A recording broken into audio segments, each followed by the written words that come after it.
อเสร็จหนึ่งมัน6 หรือ 4สิมาต่อน้ำอันนี้นะยามันเบิดมันใส่ไปได้พี่ไอ้มันกอกน้ำบ่อยู่แล้วมันช่วยมันบ่มีอันนี้ดันมันเห็ดแนวใดวะ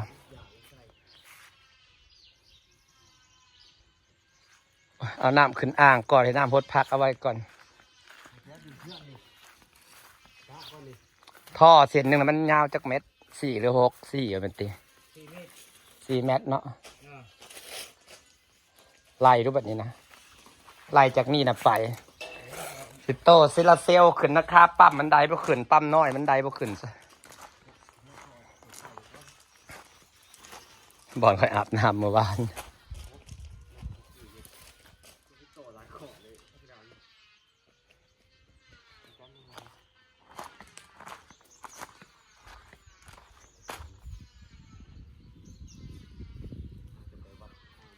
ที่ต่อได้ไ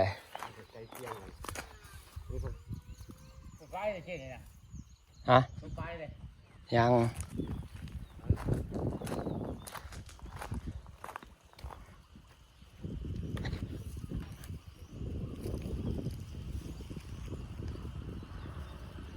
เดี๋ยวจะขอต่อมันเองว่าจะอันนี้ท่อเบอร์ยับใหญ่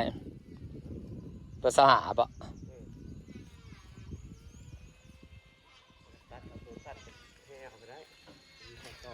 บอสจะเป็นไรอีกว่าเจ้าจะเช็คท่อจะเสียหอดถัง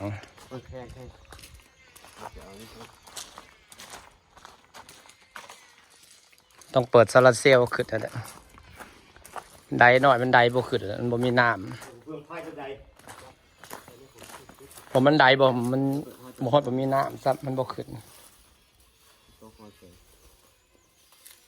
โอ้บนลงหันก็ได้นะเอาแต่นี่ไปใช่บ่แต่จังอันนี้จะให้จังกะเพื่อนใส่ตัวพุ่นไปแล้วสิต่อน้ำขึ้นบ่มีน้ำอาบบ่มีน้ำอาบเอาปะนี่มาไปแง่มาขึ้นเดี๋ยวโค้งพี่เลยบอกตื่นพี่ก่อน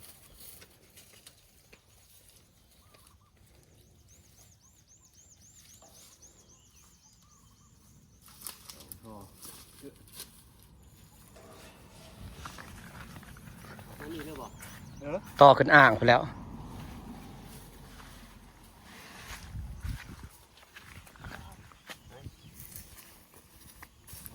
ชอบอยู่ที่หูยักษ์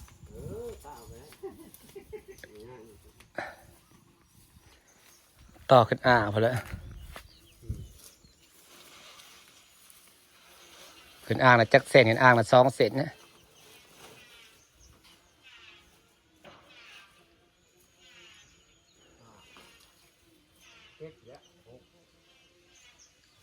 จักเส้นได้ของ1 2 3เนาะงอขึ้นนั่นงอเข่านั่นงอจะบังนี่อีก3 บาทท่อละจักอัดท่อละ7 บาทเบอร์20เลยเนาะเบอร์20หาเลยเนาะเราจะเอาปั๊มที่ไหนมาใช้ปั๊มตราบอยเอาขึ้นแล้วเอาสำรองไว้ใส่ยามโซลาร์เซลล์หมดยามโซลาร์เซลล์ตายก็เอาปั๊มตัวนั้นซื้อท่อมานี่ก็เบิด 2,000ละจ้าพี่น้องจ้าของแพงสิบ่ได้ฝังบ่เฮ้ย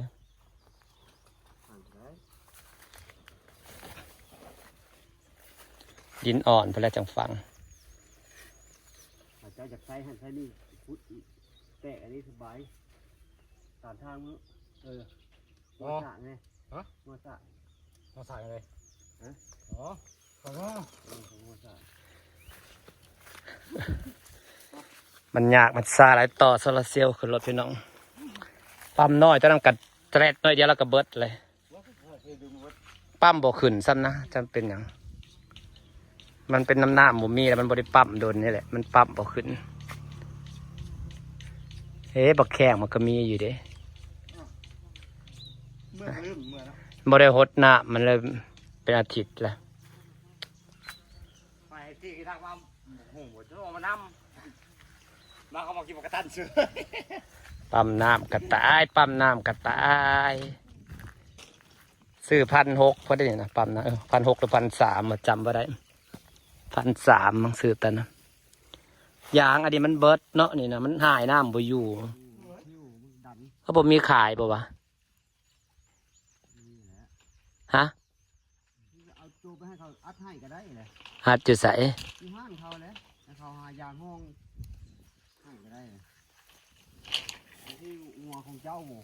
เดี๋ยวพอได้เอาแย่งอัดดูบ่อนนะแทนะบางทีก็ดินไม้อย่างมามันดันแห้งน้ำทีนี้มันดันแห้งมาทีนี้มันพังกับ กัดอะไรมันก็มีวาล์วจ้ากันรูปมันก็มีวาล์วมันตั้งอันนี้สมราคา1,300นั่นแหละเพราะนั้นเป็นไดอันนี้เนาะมันบ่เป็นไดไอ้เป็นไดเท่าไดหน้ามันในได2 ถอนอันนี้ไดตรงเลย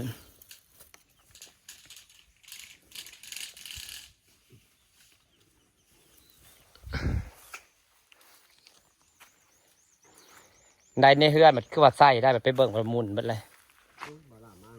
เออตัวอยู่หน้าเฮือนเพิ่นนะ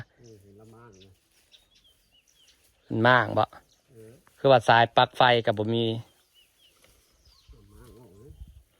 ฮอตปลั๊กไฟฮะจะว่ามันไปเบิ่งบ่เอ้าคือตอนนั้นก็ว่าใดมันใส่ได้ไปเบิ่งบ่เอ้าบ่มีฮอตสายไฟ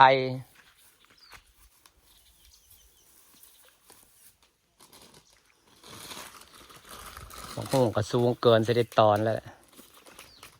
ต่อมาจากโซลาร์เซลล์แล้วจ้าต่อผมมาจะเปิดน้ำลักตักน้ำล่างไอ้แผ่นโซลาร์เซลล์ก่อนหมอกเกาะเหลือแต่ปั๊มหดน้ำหดพักประเสริฐจังได้แบบนี้ซาปั๊มตัวนี้ขึ้นมาปะว่าอย่าเอาขึ้นมันยาวกระดอกกระเดี่ยปะไว้บัดยามไอ้โซลาร์เซลล์ตายก็ใส่ตัวนี้ผัดกันใส่แล้วปั๊มหดผักข่อยตายแล้วข่อยจะทำยังไงแต่จะได้หดผักแบบนี้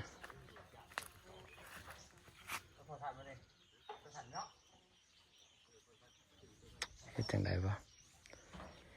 แก้ไขเฉพาะหน้ายังไงดี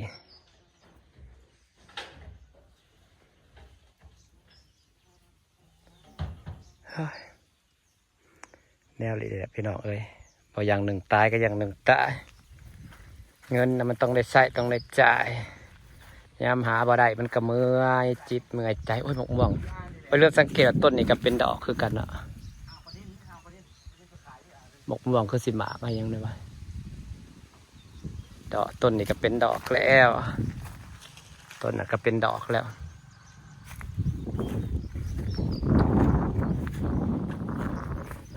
ต้นหมกม่วงก็เริ่มใหญ่แล้ว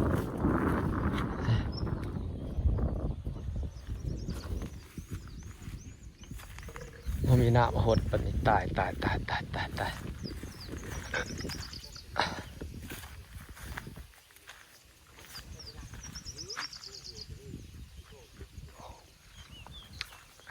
ีนขึ้นไปเถิงแล้ว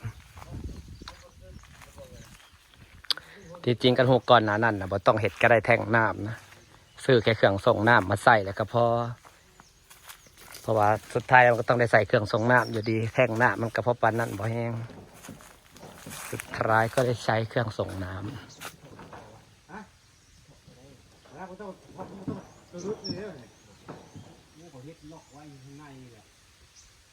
ข่าวได้บ่ถอดรถเลยนะจิ ฟ้ามันทันใด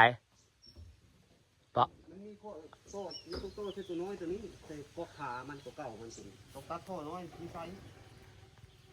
ประเทศคาสิโนไอ้โลอีกกระนานเต็มแต่ว่า นี่มันต้องมาตัดท่อใส่ตัวท่อตัวนี้น้ำสิเล่นมาใส่เรื่องที่มันสิเล่นเขาพายทางถูก มันก็น้อยแต่ว่า มันเป็นยัง เอากลับไปซื้อหัวรุ่นหนึ่งมันจะมีหัวต่อกับเสริมหัวตัวน้อยตัวนี้ สิบ่น้อยโพดป่ะ แล้วเขาล็อกให้เอากลับ เขาหลอกหน้าใดเขาหลอกหน้าใด เขาล็อกข้างในพวกอันนั้นพวก เบิ่งด้วย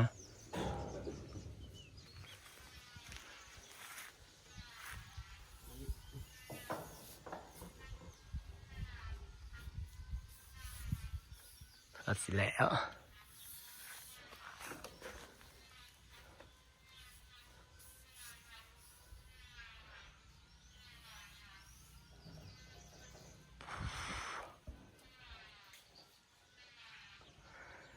กว่าจะเสร็จกว่าจะเสร็จ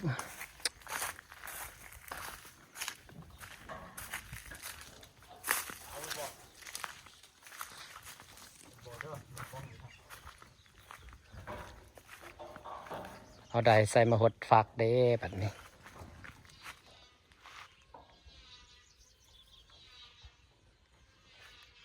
แล้วว่าได้นั่นก็บ่ได้ใส่อยู่แล้วดึงขึ้นมาป่ะดึงขึ้นมากับท่อปักตัวยาวนั่นเลยเป็นแท้กันเนาะโอ้ยท่อคนละไส้ดีวะเป็นแท้กันดึงท่อแต่ขึ้นมาแล้วใส่ท่อแต่ละกันแล้ว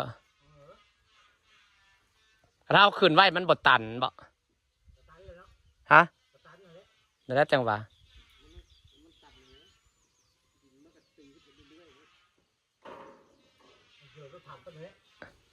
ปัญญามบดไส้ใดโซลาร์เซลล์ก็พอจะได้ไส้ใดได้ยามฝนหน้ามันมีอยู่แล้วพยายามฝนหน้ามันมีอยู่แล้วน้ำอันใดใหญ่นะสิเปิดโซลาร์เซลล์บันไดมันก็มียามฝนนะ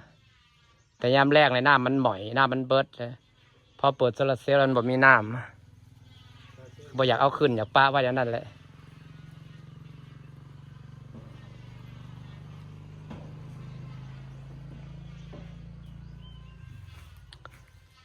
แล้วเราจะหดผักยังไงเราต้องซื้อใดใหม่หรือ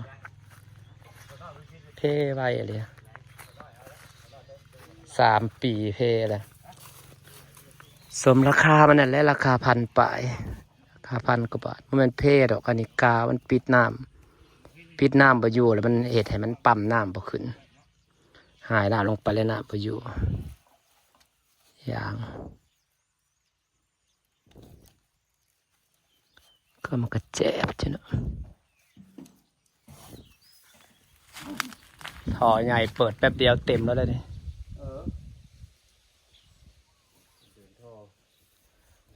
เพราะชิ้นใหญ่เดียวแห่งนิยมใส่ไดใหญ่กันเบิดแล้วบัดไดติดตายเขาก็เปลี่ยนไดใหญ่คือเก่าแต่บ่อยากเอาไดที่ขึ้นเรียบร้อยจะใส่ท่อใหญ่ขึ้นไปเลยจ้าแล้วอยู่พุ่นแบบนี้เรืออยู่บอนน้ำตกมาแข้งกำลังเป็นดอกเดี๋ยวมาแข้งกระดกเติบจ้ะ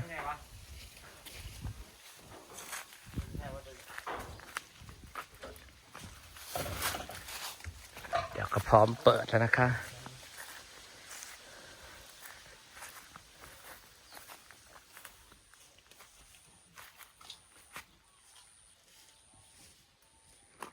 ตา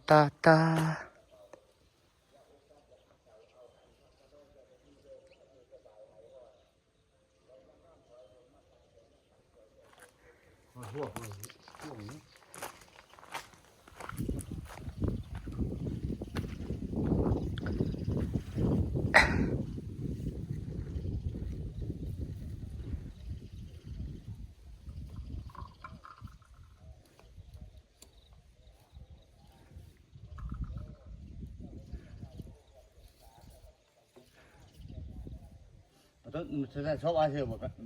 จิ ฮะ น้ำมันได้นะชอบอาเซียบ่ชอบใส่ซื้อเนาะ ก็ยังต้องมีวาล์วเลยถาวรเลยก็ได้บัดนี่สักเปิดตู้อ่างได้สักถอดออกบ่ตาดีบ่จิ เดี๋ยว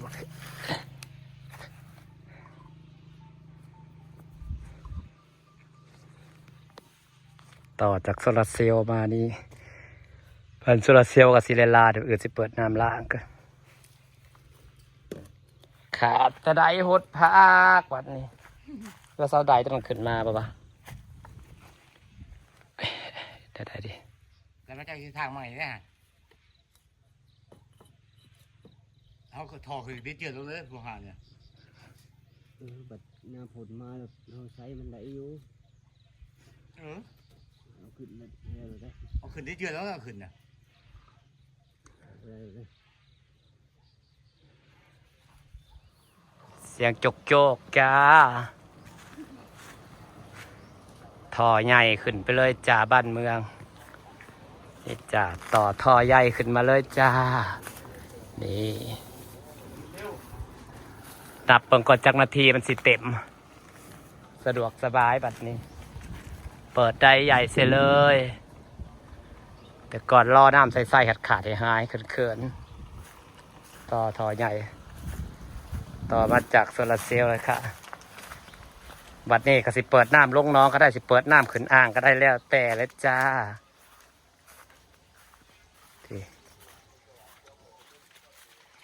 เต็มอ่างแล้วเขาก็เปิดลงน้องสะดวกสบายไม่ต้องระแวงน้ำเบิดแต่ก่อนก็เปิดลงน้องแล้วระแวงย่านใดน้อยใดน้ำบ่ขึ้นอ่างวันนี้ได้ขึ้นอ่างได้ทั้งใดน้อยทั้งใดใหญ่จ้าต่อบัตรแตกโซลาร์เซลล์พี่ค่ะเปิดสิแล้ว เรื่องหูแล้วไง เปิดได้รถน้ำโซลาร์เซลล์กระแลกเท่าไหร่พลละร้อยก็พอแล้วมั้ง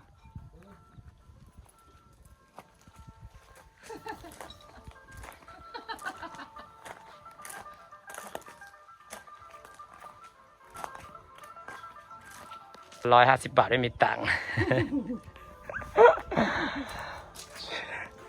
ซื้อทอบน2,000 กว่าบาท เขาพาดูดิ แพงไหน เออ เส้นละ100 ป่าย แม่แล้ว ขอต่อกาวอีกยางปั๊มไดน้ำอีกวันนี้เห็นได้ว่าสิสอบได้แล้วนะ นี่แต่หันออกเป็นดอกสิบแปลงก็แปลงให้เลย ให้แปลงให้ ลาดเบียดดิ เขามีแนวใส่ป่ะ ผมก็มีลูกยาง ว่าซื้อลูกยางนี่มาใส่จังว่าได้ปะจ๊ะมันหมุนออกได้ใช่ลูกยางมันนะ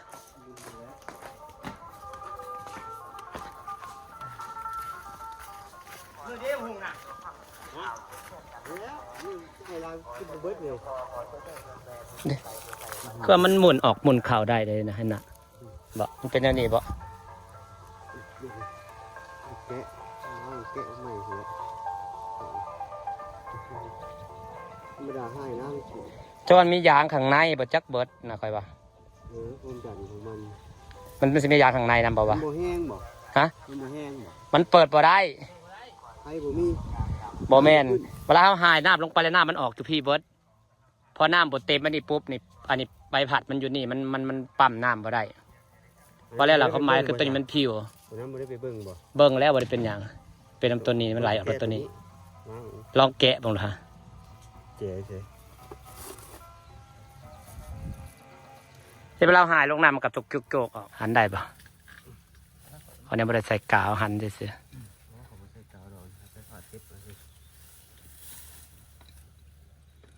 ลงหมดได้ หากใดนะพวกนี้มันบ่ค่อยแพงหรอก1,000 กว่าบาท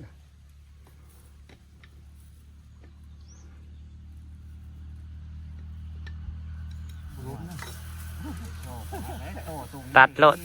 ตัดจนออกไปเล็กหน่อยไปโคตรโตตรงใหม่ก็ได้ครับ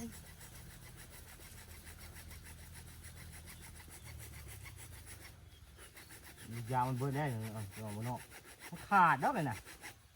ลูกยางนี่นะ แล้วตัวในที่มันมีตัวนึงความ มันต้องมียางในนะค่อยว่า มันจะขึ้นหมกมันเนาะมันหาซ่อนเขาแล้วเขามีทุกอย่างในห้อง เวียดแล้วนั่นเวียดไม่ได้ก็ได้เวียดเลยได้ไง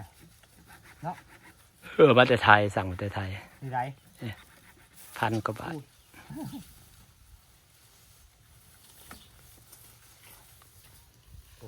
พูดแหละ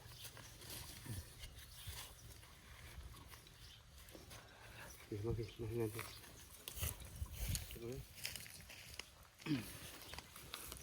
กี่กิโล เสร็จไปหนึ่งงานพี่น้องจ้าสิฝากบรรยากาศไว้ซ้ำนี่ละจ้าฮักกะต่อนี่แล้วเรือปั๊มหดน้ำมีแต่แนวเป็นเหนื่อยดิโอเคพี่น้องฝากบรรยากาศไว้ซ้ำนี่เด้อพี่น้องจ้าบ่าย3พอดีเพื่อนแล้วพอสิสักผ้าพอได้สักซ้ำน้ำขยักเปิด